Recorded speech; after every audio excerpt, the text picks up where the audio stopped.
saya Celin. Di sini kita akan membahas tentang radiasi elektromagnetik. Radiasi elektromagnetik adalah kombinasi medan listrik dan medan magnet yang berosilasi dan merambat lewat ruang dan membawa energi dari satu tempat ke tempat yang lain. Cahaya yang tampak adalah salah satu bentuk radiasi elektromagnetik. Kalau dipertimbangkan sebagai partikel, mereka diketahui sebagai foton dan masing-masing mempunyai energi berhubungan dengan frekuensi gelombang yang ditunjukkan oleh hubungan Max-Planck dengan rumus E sama dengan H kali F. Radiasi elektromagnetik mempunyai dua sifat. A sebagai gelombang. Yang pertama, radiasi elektromagnetik mempunyai frekuensi atau F, jumlah osilasi lengkap atau jumlah unit panjang gelombang lengkap yang dibuat gelombang per detik. Satu osilasi per detik sama dengan 1 Hz. Yang kedua, energi radiasi atau power radiation. Radiasi elektromagnetik punya intensitas yang proporsional dengan energi radiasi, yaitu jumlah energi dari seberkas sinar yang melewati luasan tertentu per detik. Yang ketiga, difraksi. Bila seberkas radiasi elektromagnetik dilewatkan melalui celah sempit, maka akan terjadi difraksi. Dalam difraksi terjadi perubahan atau pemisahan panjang gelombang. Yang keempat, panjang gelombang, yaitu jarak dari puncak ke puncak antar gelombang. B sebagai materi partikel.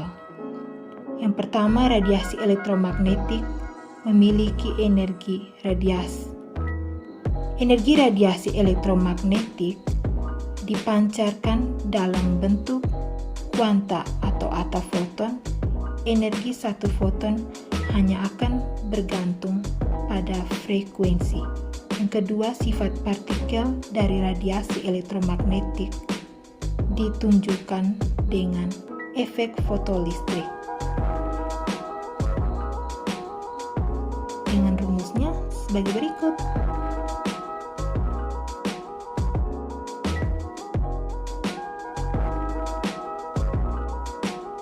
Spektrum gelombang elektromagnetik adalah gelombang yang dihasilkan dari perubahan medan magnet dan medan listrik secara berurutan, di mana arah getar vektor medan listrik dan medan magnet saling tegak lurus.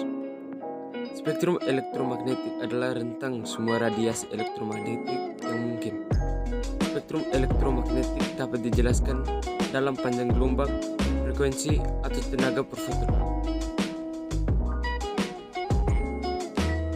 Sumber radiasi.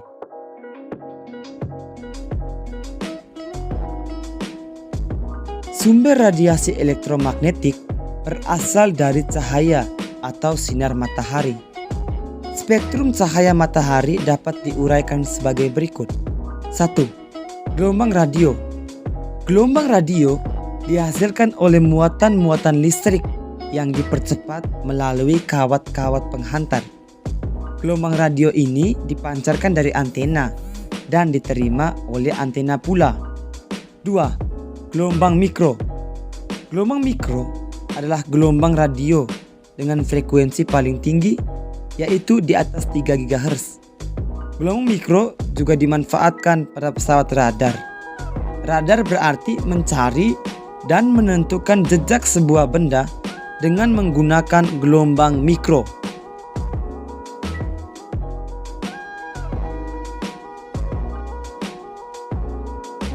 3. Sinar inframerah. Sinar inframerah dihasilkan oleh elektron dalam molekul-molekul yang bergetar karena benda dipanaskan. Jadi, setiap benda panas pasti memancarkan sinar inframerah. Jumlah sinar inframerah yang dipancarkan bergantung pada suhu dan warna benda. 4. Cahaya tampak. Kegunaan cahaya salah satunya adalah penggunaan laser dalam serat optik pada bidang telekomunikasi dan kedokteran. 5. Sinar ultraviolet. Matahari adalah sumber utama yang memancarkan sinar ultraviolet di permukaan bumi. Lapisan ozon yang ada dalam lapisan atas atmosfer lah yang berfungsi menyerap sinar ultraviolet dan meneruskan sinar ultraviolet yang tidak membahayakan kehidupan makhluk hidup di bumi. Sifat dari radiasi elektromagnetik antara lain: 1. Dapat merambat di ruang hampa. 2. Merupakan gelombang transversal. 3. mengalami pemantulan atau refleksi. 4. Mengalami pembiasan atau refraksi. 5. Mengalami intervensi. 6.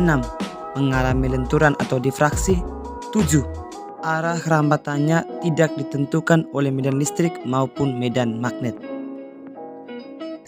Manfaat radiasi elektromagnetik.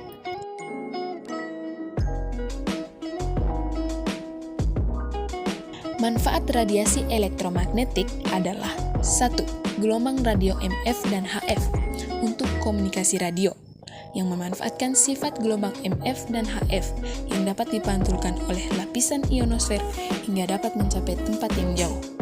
2. Gelombang radio UHF dan VHF untuk komunikasi satelit yang memanfaatkan sifat gelombang UHF dan VHF yang dapat menembus lapisan atmosfer hingga dapat mencapai satelit. 3. Gelombang mikro. Fungsi dari gelombang mikro antara lain 1. Untuk pemanasan microwave.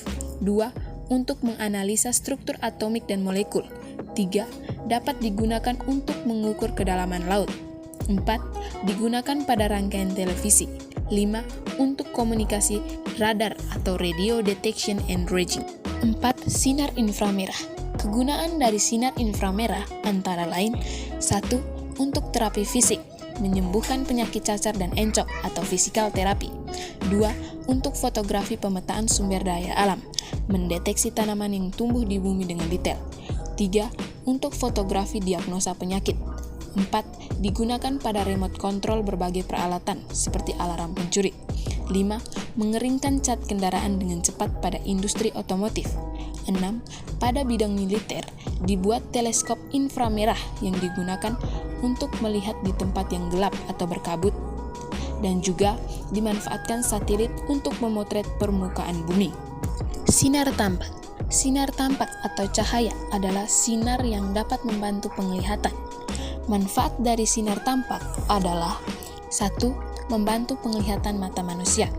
2. Salah satu aplikasi dari sinar tampak adalah penggunaan sinar laser dalam serat optik pada bidang telekomunikasi. 6. Sinar ultraviolet. Manfaat dari sinar ini adalah 1. Untuk proses fotosintesis pada tumbuhan. 2. Membantu pembentukan vitamin D pada tubuh manusia. 3. Dengan peralatan khusus dapat digunakan untuk membunuh kuman penyakit, menyuci hamakan ruang operasi rumah sakit berikut instrumen-instrumen pembedahan. 4. Untuk memeriksa keaslian tanda tangan di bank-bank. Di sini saya akan menjelaskan tentang bahaya radiasi elektromagnetik. Kita telah ketahui bersama bahwa alat elektronik di sekitar kita dapat memancarkan radiasi elektromagnetik. Yang pertama ada laptop dan perangkat Wi-Fi.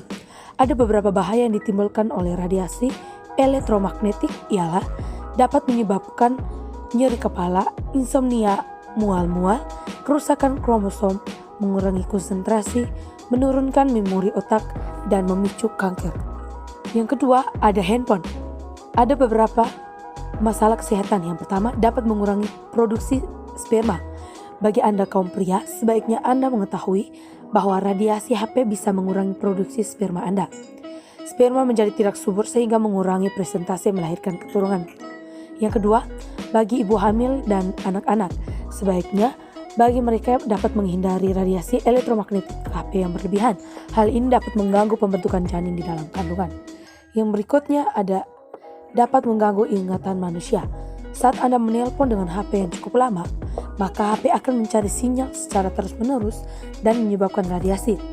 Bagi Anda yang terbiasa telepon dengan menempelkan pada telinga, maka disitulah potensi daya ingat Anda akan berkurang. Yang keempat, dapat menyebabkan kanker otak. Penggunaan ponsel dalam jangka waktu yang lama dapat menyebabkan kanker otak, khususnya yang sering menelpon dan ditempelkan di telinga. Radiasi ponsel dikategorikan sama dengan zat karsinogenik berbahaya seperti timbal, asal knalpot, dan kloroflom. Otak manusia dapat dengan mudah terradiasi apabila Anda menggunakan ponsel dalam waktu yang cukup lama dan dilaksanakan terus-menerus. Yang berikutnya ada komputer. Ada beberapa bahaya kesehatan yang ditimbulkan antara lain rabun mata, katarak, dan epilepsi. Upaya-upaya yang dapat dilakukan, kita dapat membaca sendiri di dalam layar LCD ini. Oke, kita akan lanjut berikutnya. Berikutnya ada televisi. Selain sebagai media yang sering digunakan sebagai tempat berkumpul keluarga, televisi juga memiliki dampak buruk bagi kesehatan kita.